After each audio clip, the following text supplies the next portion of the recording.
La situation est un peu compliquée pour Donald Trump. Une tentative d'assassinat à Washington, au Hilton Hotel, lors du dîner des correspondants à la Maison-Blanche. Je ne veux pas faire la guerre. Même comme on n'a pas encore entamé des négociations qui peuvent aboutir à la paix durable, ça ne veut pas dire qu'on va reprendre la guerre. Je suis un homme de paix. Je veux qu'on trouve une solution à ce problème parce que ça a tellement duré. L'Iran n'a pas besoin de l'arme atomique.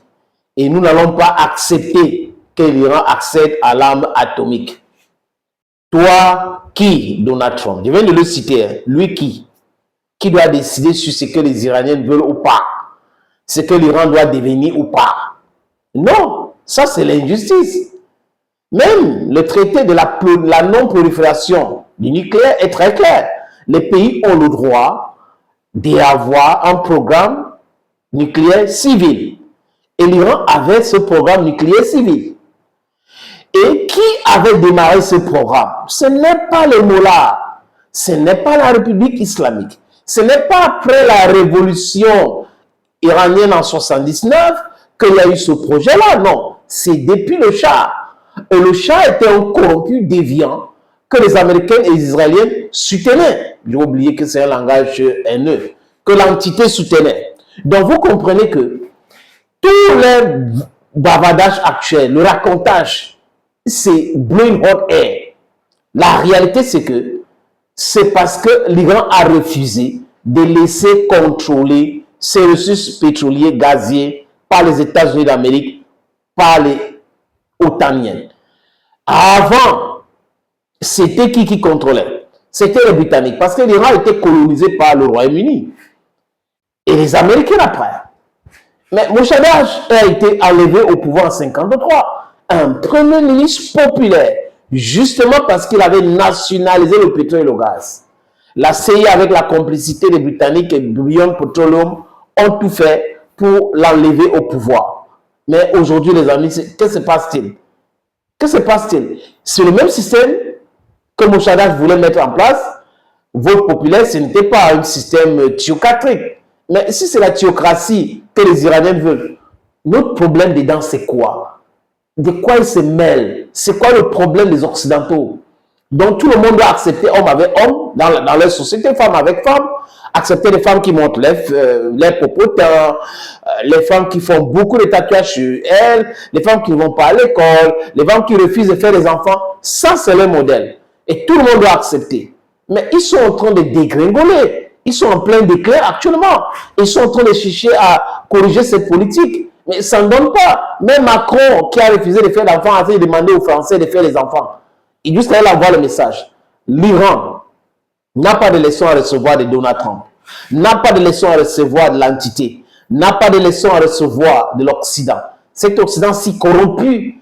Cet Occident avec des élites qui pratiquent la voyoucratie. Cet Occident des élites qui vient nous installer les kakistocraties en Afrique, les dictatures atroces en Afrique, juste parce qu'ils veulent maintenir l'hégémonie, contrôle sur les ressources naturelles, patati, patatra. Les amis, Donald Trump n'est pas un homme de paix. Quand Trump dit que je n'envoie pas mes émissaires à Islamabad pour aller prendre seulement quelques papiers après, non, il faut qu'on s'appelle, on tombe d'accord sur tout avant d'aller là-bas. Mais il s'entendait à quoi? Les négociations vont durer, Donald Trump. Ça va durer. Parce qu'à l'époque de Barack Hussein Obama, même Barack Obama, c'était un roublard. Barack Obama a négocié l'accord nucléaire avec l'Iran. Et les Américains devraient aller enlever toutes les sanctions contre l'Iran. Je dis tout. Mais qu'est-ce qui s'est passé? Barack Obama n'a pas enlevé les sanctions. Ils ont ajouté les sanctions. Donc ça, c'est la roubladise. Vous ne pouvez pas négocier avec quelqu'un. Vous dites à la personne, ok, si on tombe d'accord, voilà ce que je vais faire. Hein, la punition, les choses que je faisais là, je vais enlever, je vais stopper tout cela. Mais la personne accepte. La personne suit même tout. Mais tu refuses d'enlever les sanctions. Voilà ce que les Iraniens ont subi. Parce que ceux qui parlent de cette histoire, l'Iran a fait ci, l'Iran a fait ça, l'Iran n'a rien fait. Les Iraniens ont toujours respecté les engagements. À contrario, les Américains ne respectent pas les engagements. Trump, par exemple, a attaqué l'Iran à 2 reprises. Alors qu'il y avait des négociations. Pendant les négociations, hein, le mec a attaqué l'Iran et il a bombardé l'Iran. Après, il demande l'Iran de se mettre à genoux. Alors, vous ne vous mettez pas à genoux, vous allez voir ce qu'il veut te faire. Alors qu'il a déjà dépensé autant d'armes, d'argent pour pouvoir mettre les Israéliens à genoux, ça ne marche pas. Après, ils n'ont pas de gouvernement, mais tu négocies quand même. Après, il n'a pas ceci, mais tu négocies quand même. Tu négocies avec qui? Il a pensé que c'était comme le Venezuela. Il pouvait entrer avec les mallettes, des billets de banque, des dollars, des 500 dollars, remplis dans les mallettes, distribués comme ça, parce qu'eux, ils impriment seulement ça, hein, distribués aux Iraniens, et après, prendre le contrôle du pays. Il faut venir en Afrique pour faire ça avec Ouattara, là, ça va passer. Avec Patrice Talon, ça va passer. Avec Tebboune, ça va passer. Avec certainement d'autres, ça va passer.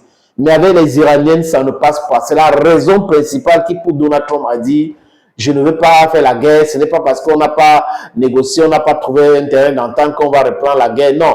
Donald Trump aussi sait pertinemment que s'il essaie quelque chose maintenant, les Iraniens vont les frapper avec une brutalité inouïe.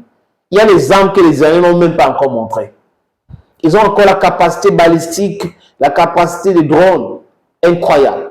Et ils se sont dit, les amis, c'est un secret de polichinelle. Si la guerre reprend maintenant, ils vont tirer 1000 missiles balistiques le premier jour, 1000 et 3000 drones partout au Moyen-Orient.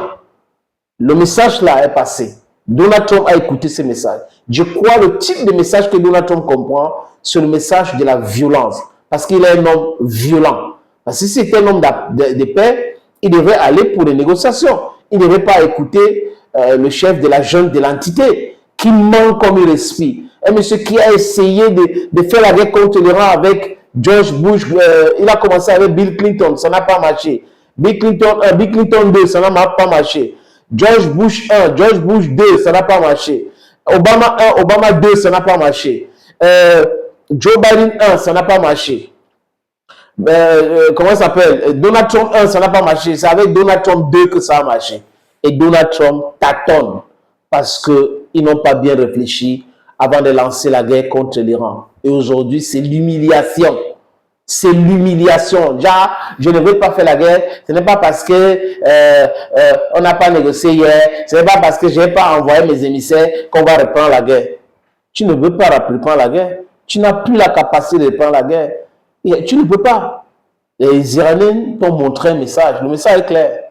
Respecte-toi, on va te respecter. Mais si tu commences à faire le désordre, on va entrer dans le désordre. Aaron Gomi.